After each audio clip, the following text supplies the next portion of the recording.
الحمد لله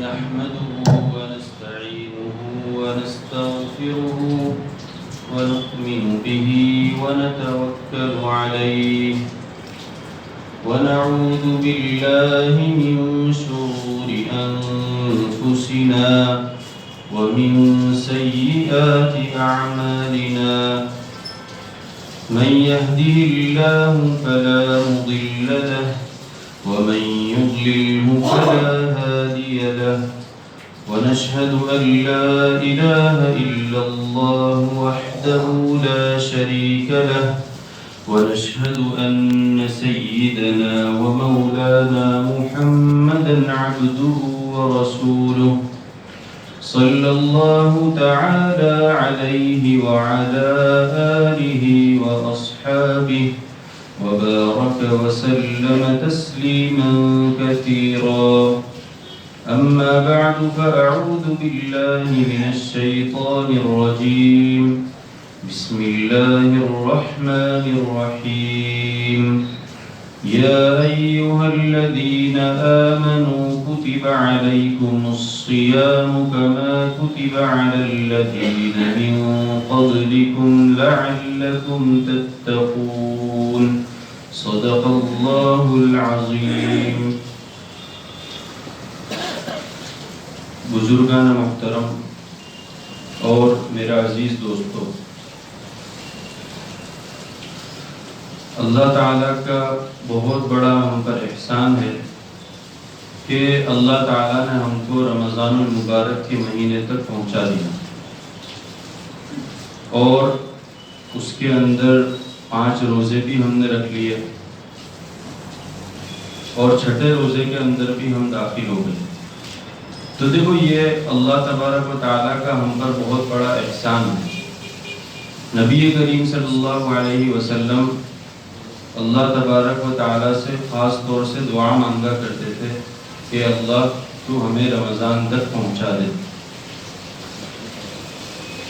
تو نبی کریم صلی اللہ علیہ وسلم کا دعا مانگنا یہ رمضان کے اہتمام کی طرف اشارہ کرتا ہے. یعنی نبی کریم صلی اللہ علیہ وسلم رمضان شروع ہونے سے پہلے ہی رمضان کی تیاریاں کرتے تھے. اب عام طور سے ہمارے دلوں کے اندر جو بات ہے وہ یہ ہے کہ اس مہینے کے اندر صرف 2 عبادتیں.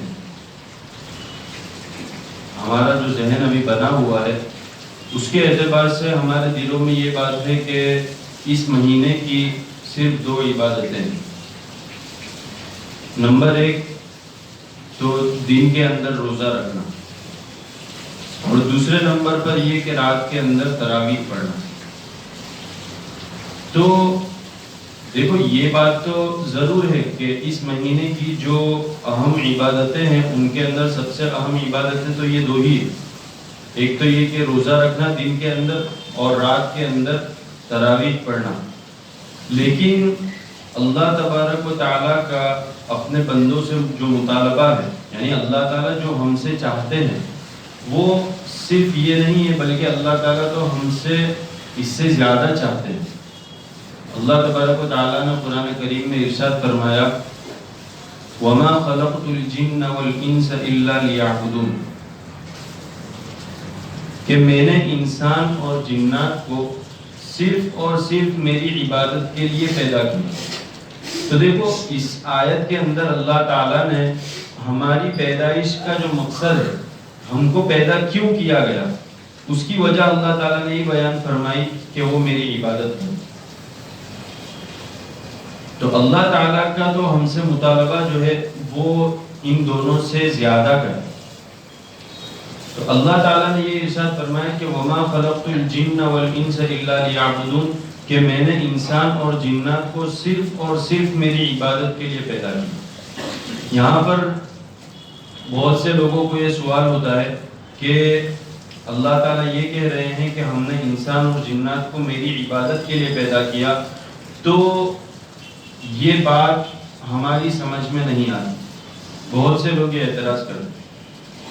اس لیے کہ اگر انسان کو پیدا کرنا صرف اللہ تعالیٰ نے اپنی عبادت کے لیے کیا ہوتا تو اس کے لیے تو فرشتے پہلے سے موجود تھے. فرشتے جو ہے وہ اللہ تعالیٰ کی ایسی مخلوق ہے کہ وہ ہمیشہ اللہ تعالیٰ کی عبادت ہی کے اندر رہتے ہیں. تو پھر جب فرشتے پہلے سے اللہ تعالیٰ کی عبادت میں ہمیشہ سے مشغول ہیں تو پھر انسان کو اپنی عبادت کے لیے پیدا کرنے کی کیا ضرورت؟ تو دیکھو اصل بات یہ ہے کہ فرشتوں کی جو عبادت ہے وہ بالکل الگ قسم کی ہے اور انسان کی جو عبادت ہے وہ بالکل الگ قسم کی.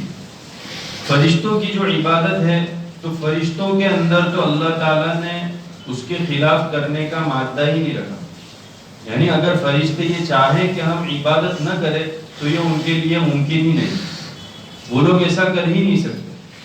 اسی وجہ سے تو فرشتے جو عبادت کرتے ہیں ان کے اوپر اس عبادت کے اوپر کوئی اجر اور ثواب مرتب نہیں ہوتا. فرشتوں کو عبادت کا کوئی ثواب نہیں دیا جاتا اس لیے کہ اس کے اندر ان کا کوئی کمال ہی نہیں ہے. کمال تو انسان کے اندر ہے جب وہ گناہوں سے اپنے آپ کو روکے. دیکھو یہ دونوں عبادتوں کے اندر فرق ہے فرشتے کی اور انسان کی. اس کو ایک مثال سے مفتی تقی عثمانی صاحب سمجھاتے ہیں کہ مثال کے طور پر ایک نابینا شخص ہے, اس کو کچھ نظر نہیں آتا تو اس نے پوری زندگی اپنی آنکھوں کا غلط استعمال نہیں کیا. نہ اس نے فلمیں دیکھی, نہ کبھی ٹی وی دیکھا, نہ کبھی غیر محرم کے اوپر نظر اٹھائی. تو اس کے اندر اس کا کوئی کمال ہے؟ کوئی کمال نہیں. لیکن ایک شخص ایسا ہے کہ اس کی بینائی جو ہے وہ بالکل صحیح سالم ہے, وہ جو چاہے دیکھ سکتا ہے, لیکن اس کے باوجود بھی جب ایسی جگہ پر نظر ڈالنے کا داعیہ پیدا ہوا جہاں پر نظر ڈالنے سے اللہ تعالیٰ نے منع فرمایا تو وہ صرف اللہ کے ڈر کی خاطر اپنی نگاہ کو جھکا لیتا ہے. تو یہ اس کے اندر کمال. تو اصل وجہ یہ ہے کہ انسان کے اندر اللہ تعالیٰ نے گناہ کرنے کا مادہ رکھا ہے اور فرشتے جو ہے ان کے اندر گناہ کرنے کا مادہ ہی نہیں. تو اللہ تعالیٰ نے جب حضرت آدم علیہ السلام کو پیدا کرنے کا ارادہ فرمایا تھا تو فرشتوں سے کہا تھا کہ میں ایسے ایسے انسان کو پیدا کرنے والا ہوں. تو فرشتوں نے یہی کہا تھا کہ کیا آپ ایسی ذات کو پیدا کرو گے جو دنیا میں فساد مچائے گی اور ایک دوسرے کے خون کرتے پھرے گی؟ تو اللہ تعالیٰ نے اس وقت ان کو جواب دیا تھا کہ میں جو جانتا ہوں وہ تم نہیں جانتے. یعنی یہ جو مخلوق میں پیدا کرنے جا رہا ہوں یہ ایسی ہے کہ اس کے اندر ہر قسم کا گناہ کرنے کا مادہ اس کے اندر موجود ہوگا. اس کو کھانے کی بھی ضرورت ہوگی, اس کو پیاس بھی لگے گی, اس کے اندر شہوانی تقاضے بھی پیدا ہوں گے. لیکن جس وقت میں ان کو منع کر دوں گا کہ تم اس وقت مت کھاؤ, تم اس وقت مت پیو, تم اس وقت جو حلال طریقہ ضرورت کو پورا کرنے کا رکھا ہے اس کو بھی استعمال مت کرو, تو وہ صرف میری خاطر اپنے آپ کو روک لیں گے. تو اللہ تعالیٰ جو ہے وہ یہ چاہتے ہیں کہ ہم مکمل طور پر اس کی عبادت کے اندر لگ جائیں. دیکھو حضرت یوسف علیہ السلام کا جو واقعہ ہے اس کے اندر بھی یہی ہے. قرآن کریم کے اندر صاف طور پہ اللہ تعالیٰ نے فرمایا کہ وہ جو عورت تھی زلیخا جس کے فتنے کے اندر حضرت یوسف علیہ السلام کو مبتلا کیا گیا تھا, تو اس نے حضرت یوسف علیہ السلام کو گناہ کی دعوت دی. اور قرآن کریم کے اندر یہ ارشاد ہے وَلَقَدْ هَمَّتْ بِهِ وَهَمَّ بِهَا, یعنی اس نے تو یوسف علیہ السلام کو گناہ کی دعوت دی اور یوسف علیہ السلام کے دل میں بھی گناہ کا داعیہ پیدا ہوا. یہاں پر بہت سے لوگ اعتراض کرتے ہیں اور حضرت یوسف علیہ السلام کی نعوذ باللہ تنقیص کرتے ہیں کہ پیغمبر ہو کر بھی ان کے دل میں گناہ کا داعیہ پیدا ہو گیا. تو اللہ تعالیٰ تو ہم کو یہی بتلانا چاہتے ہیں کہ گناہ کا داعیہ پیدا ہوا پھر اللہ کے خوف سے گناہ سے رک گئے, اسی کے اندر تو کمال ہے. اگر دل کے اندر گناہ کا تائیہ پیدا ہی نہیں ہوتا تو اس وقت اگر گناہ سے رکتے تو اس کے اندر تو کوئی کمال ہی نہیں تھا. تو حقیقت یہ ہے کہ اللہ تعالیٰ جو ہے وہ ہم سے یہ چاہتے ہیں کہ ہم مکمل طور پر اس کے فرما بردار بن جائیں.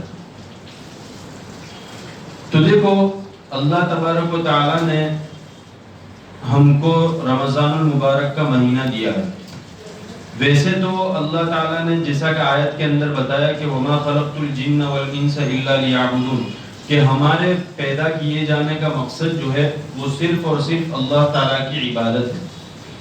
اور دوسری ایک جگہ اللہ تعالیٰ نے یہ ارشاد فرمایا إِنَّ اللَّهَ اشْتَرَى مِنَ الْمُؤْمِنِينَ أَنفُسَهُمْ وَأَمْوَالَهُمْ بِأَنَّ لَهُمُ الْجَنَّةَ کہ اللہ تعالیٰ نے مومنین کی جان اور مال کو خرید لیا ہے. اور اس کا بدلہ کیا ہے؟ بدلہ یہ ہے کہ ان کو آخرت کے اندر جنت مل جائے گی. تو دیکھو ہماری جان اور ہمارا مال جو ہے وہ تو بکی ہوئی چیز ہے, وہ تو اللہ تعالیٰ نے خرید لی ہے. لیکن اللہ تعالیٰ کی ذات کیسی غفور الرحیم ہے کہ اس نے اس کے باوجود بھی یعنی ایک چیز خرید تو لی لیکن پھر ہم ہی کو استعمال کرنے کے لیے بھی دے دی, لیکن اس کے اندر کچھ پابندیاں لگا دی کہ فلاں کام کرو اور فلاں کام مت کرو, فلاں کام سے بچتے رہو. تو دیکھو یہ اللہ تعالیٰ ہم سے یہ چاہتے ہیں کہ ہم جو 11 مہینے تک دنیاوی دھندوں کے اندر, کاروبار کے اندر اور دوسرے مشغلوں کے اندر جو پڑے رہتے ہیں تو اس کی وجہ سے ہمارے دلوں کے اوپر غفلت کا پردہ پڑ جاتا ہے. تو اللہ تعالیٰ نے رمضان المبارک کا مہینہ جو ہے وہ ہمیں اس لیے عطا فرمایا کہ ہم اللہ تعالیٰ کے قریب ہو جائیں, اللہ تعالیٰ کی عبادت کے اندر لگ جائیں. رمضان المبارک کا جو مہینہ ہے وہ اللہ تعالیٰ نے اپنی عبادت کے لیے رکھا ہے, اور اللہ تبارک و تعالیٰ اس کے اندر بندوں کو اپنا قرب عطا فرماتے ہیں. دیکھو رمضان جو ہے یہ اس کا جو اصل تلفظ ہے وہ ہے رمضان, میم کے اوپر زبر کے ساتھ. ہم عام طور سے جو بولتے ہیں تو ہم رمضان بولتے ہیں میم کے اوپر جزم کے ساتھ. تو اصل یہ جو کلمہ ہے وہ رمضان ہے. اور اس کو رمضان کیوں کہا گیا؟ تو اس کے اندر بہت سی باتیں ہیں. ایک بات یہ ہے کہ رمضان جو ہے اس کا معنی ہوتا ہے جلا دینے والا, بالکل جھلسا دینے والا. اور سب سے پہلے جب یہ مہینوں کے نام رکھے گئے تھے عرب کے اندر تو اس وقت یہ ایام جو ہے وہ سخت گرمی کے اندر یعنی بہت ایک دم جھلسا دینے والی جو گرمی ہوتی ہے اس کے اندر یہ دن آئے تھے اور یہ مہینہ آیا تھا, اس لیے اس کو رمضان کہا گیا. لیکن مفتی تقی عثمانی صاحب دامت برکاتہم کہتے ہیں کہ بہت سے بزرگوں نے یہ بات لکھی ہے کہ اس مہینے کو رمضان اس لیے کہا جاتا ہے کہ اس کے اندر بندے کے گناہ جو ہے وہ جھلس جاتے ہیں, جل جاتے ہیں. تو رمضان کا مطلب ہے جلانے والا. اور کیا جلتا ہے؟ تو بہت سے علماء نے یہ بات بیان فرمائی کہ یہ ایام ایسے ہیں یعنی اللہ تعالیٰ بندوں کے اوپر اپنی اتنی رحمتیں برساتے ہیں کہ ان کے گناہ جو ہے وہ جل جاتے ہیں. تو دیکھو 11 مہینے تک جو ہمارے دلوں کے اوپر دنیاوی کاروبار اور مشغولیوں کی وجہ سے جو غفلت کا پردہ پڑ جاتا ہے, اللہ تعالیٰ ہم سے یہ چاہتے ہیں کہ ایک مہینہ میری عبادت کی طرف آ جاؤ. اس لیے کہ اصل مقصد تو یہی ہے جیسا کہ پہلے بتایا, اللہ تعالیٰ کی عبادت کرنا.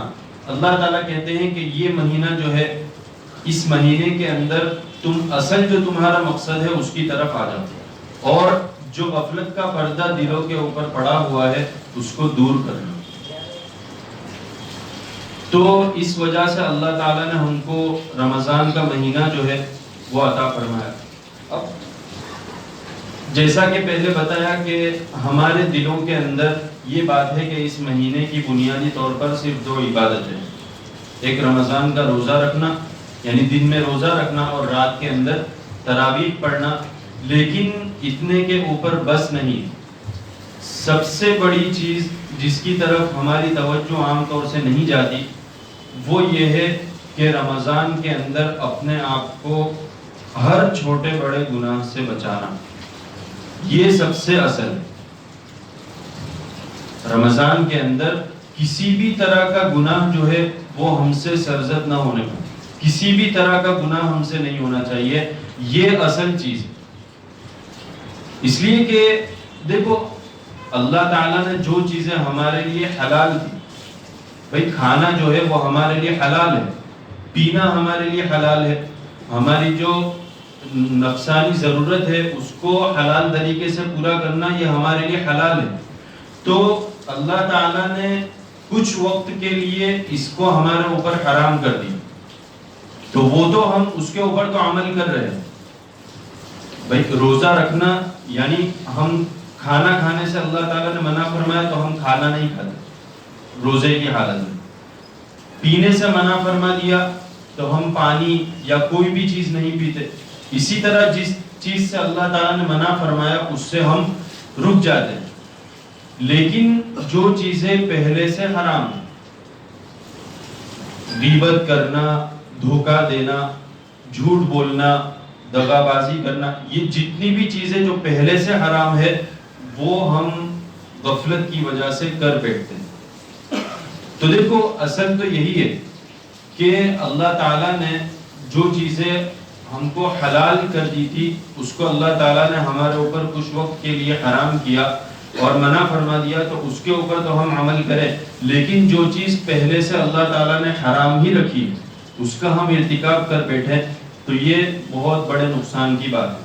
تو اصل جو ہے وہ یہ ہے کہ کسی بھی طرح کے گناہ سے اپنے آپ کو مکمل طور پر بچایا جائے۔ دیکھو رمضان کا مہینہ جو ہے یہ نفلی عبادتوں کی کثرت کا مہینہ، یعنی جو فرائض ہے، فرض نمازیں ہے، روزہ رکھنا ہے، یہ تو ہم ادا کرتے ہی ہیں، لیکن اللہ تعالیٰ کا قرب جو حاصل ہوتا ہے وہ بہت زیادہ نفل عبادتوں کے ذریعے سے ہوتا ہے۔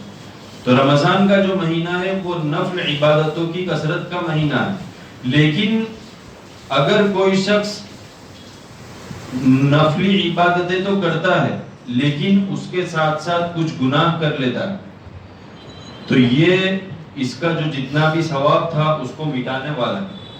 اس کے برخلاف اگر کوئی شخص اپنے آپ کو گناہوں سے بچا کر رکھتا ہے، یعنی وہ اس بات کو اپنے اوپر اپنے پلے باندھ لیتا ہے کہ میرے سے کوئی بھی گناہ نہیں ہوگا، پھر اگرچہ وہ نفلی عبادتیں نہیں کرتا، بہت زیادہ نفل نمازیں نہیں پڑھتا اور دوسری جو نفل عبادتیں اللہ تعالیٰ نے رکھی ہے ان کی طرف بہت زیادہ توجہ نہیں دیتا، لیکن ہاں یہ کام کرتا ہے کہ ہر گناہ سے اپنے آپ کو روکے رکھتا ہے، تو یہ شخص جو ہے یہ کامیاب ہے اور مبارکباد کے قابل ہے۔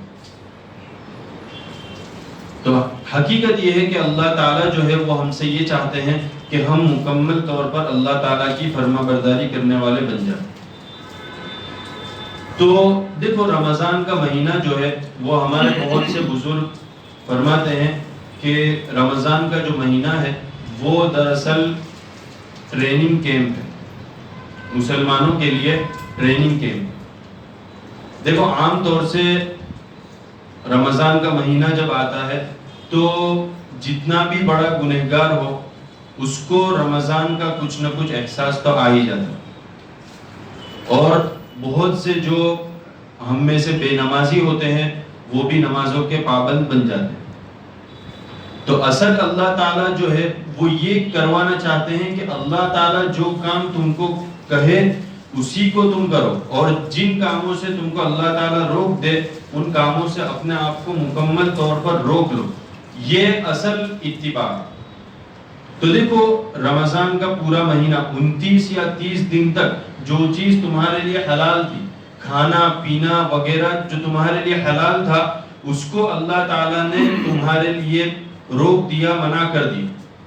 تو اس کے اندر اللہ تعالیٰ روزانہ جو یہ روزے کی جو حالت ہماری ہوتی ہے تو اس کے اندر اللہ تعالیٰ ہم کو ٹریننگ دینا چاہتے ہیں کہ بھائی تم نے جب صبح صادق ہو گئی تو پھر کھانا پینا کیوں چھوڑا، اور جیسے ہی غروب ہوا، سورج غروب ہو گیا، اس وقت فوراً تم نے کھانا کیوں کھایا۔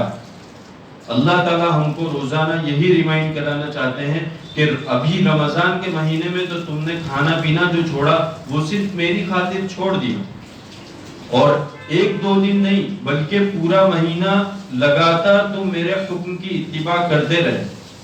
تو دیکھو اللہ تعالیٰ بار بار یہ ہم کو بتلانا چاہتے ہیں کہ دیکھو کھانا پینا جو چھوڑا ہے تم نے وہ تم نے میرے لیے چھوڑا، تو اب آئندہ جو زندگی ہے، جو باقی کے 11 مہینے رہ گئے، ان کے اندر بھی جو احکام ہے وہ میں نے ہی دیے، اور ان کے اوپر عمل کرنا یہ بھی اسی طرح ضروری ہے جیسا کہ رمضان کے اندر روزہ رکھنا ضروری ہے۔ تو اللہ تعالیٰ ہم کو خود سے اپنی طرف سے ٹریننگ دے دیتے ہیں کہ اس مہینے کے اندر تو اللہ تعالیٰ نے حکم کر دیا تو ہم کھانے پینے سے اپنے آپ کو روک لیتے ہیں، تو اسی طرح اللہ تعالیٰ ہم سے یہی کروانا چاہتے ہیں کہ جو باقی کی زندگی، باقی کے 11 مہینے ہیں، ان کے اندر بھی ہم پورا اللہ تعالیٰ کا اتباع کریں، جن کاموں کو اللہ تعالیٰ نے کرنے کا حکم دیا ان کاموں کو بجا لیں۔ نماز پڑھنا، 5 وقت کی نماز پڑھنا، یہ تو رمضان کے اندر بھی اور غیر رمضان کے اندر بھی ضروری ہے۔ تو اللہ تعالیٰ یہی بتلانا چاہتے ہیں کہ تو نے کھانا پینا تو چھوڑ دیا 1 مہینہ میرے لیے، تو پھر 11 مہینے جو باقی کے ہیں ان کے اندر بھی تو نماز میں نے ہی فرض کی ہے، ان کے اندر پھر کیوں کوتاہی کی جاتی؟ تو اصل جو مسئلہ ہے وہ اتباع کا، یعنی مان کر چلنے کا۔ اگر کوئی انسان اپنی طرف سے عبادت کا کوئی طریقہ گھڑ لے اور یوں کہے کہ اس طریقے سے میں اللہ تعالیٰ کی عبادت کرتا ہوں، تو یہ کوئی عبادت نہیں ہوگی۔ اسی وجہ سے اللہ تعالیٰ نے 2 حکم ہمیں جو دیے ہیں ان میں سے ایک یہ ہے کہ تم سحری کے اندر تاخیر کرو، یعنی سحری جو ہے وہ بالکل اخیر وقت تک کرو، اخیر وقت کے اندر سحری کرو، اور افطار کے اندر تم جلدی کرو۔ اب کوئی شخص اپنی طرف سے متقی پرہیزگار بننے جائے اور یوں کہے کہ ابھی تو سحری کا وقت ختم ہونے میں 1 گھنٹہ باقی ہے، میں ابھی سے اپنے آپ کے اوپر کھانا پینا بند کر دیتا ہوں، اور افطار کا وقت جب آ جائے تو کوئی اپنے آپ کے اوپر یہ لازم کر لے کہ میں 1 گھنٹہ زیادہ بھوکا پیاسا رہوں گا، تو اس کے اوپر اس کو کوئی ثواب نہیں ملنے والا، بلکہ یہ تو اللہ تعالیٰ کی ناراضگی کا سبب ہوگا، اس لیے کہ اللہ تعالیٰ تو یہ چاہتے ہیں کہ جو جتنا اللہ تعالیٰ نے تم سے کرنے کو کہہ دیا اتنا ہی تم کرو۔ تو اللہ تعالیٰ کا حکم یہی ہے کہ صبح صادق یعنی اخیر وقت تک، احتیاط کا جو وقت ہے وہاں تک تم پھر سحری کھاؤ، اور جیسے ہی غروب ہو جائے فوراً تم افطار کرو، تو اس کے اوپر بھی اللہ تعالیٰ نے اجر رکھا ہے۔ اور حقیقت یہ ہے کہ اللہ تعالیٰ تو یہ چاہتے ہیں کہ ہم مکمل طور پر اللہ تعالیٰ کے احکام کی اتباع کرنے والے بن جائیں، اس لیے رمضان کا مہینہ اللہ تعالیٰ نے ہم سب کو عطا فرمایا ہے۔